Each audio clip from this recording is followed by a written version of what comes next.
अस्सलाम वालेकुम फ्रेंड। कल अब्बास भाई ने एक सूट पे ये स्टिचिंग के हवाले से मार्किंग की थी।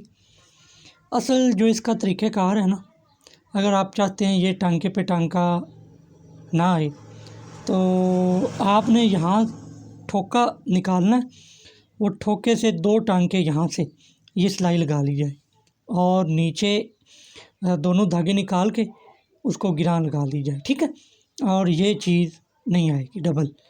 अगर आप टांके पे टांका नफ़ासत के साथ ला सकते हैं तो ठीक है, नहीं तो आप यहाँ से उठाएं और ये सिलाई लगा दें, ठीक है। और ये सिलाई आपकी नीट आ जाएगी और इधर जाके यहाँ इसको निकाल सकते हैं। ये आपकी पट्टी बिल्कुल बेहतरीन लगेगी। अगर आप टांके पे टांका लगाने की महारत रखते हैं तो फिर तो बेस्ट है, ठीक है। ये चीज़ होनी चाहिए, इससे नफ़ासत आती है। टांका अगर टांके के ऊपर टांका नहीं आ रहा ना तो मेरे ख़्याल में वो कोई मज़ा नहीं है, ठीक है।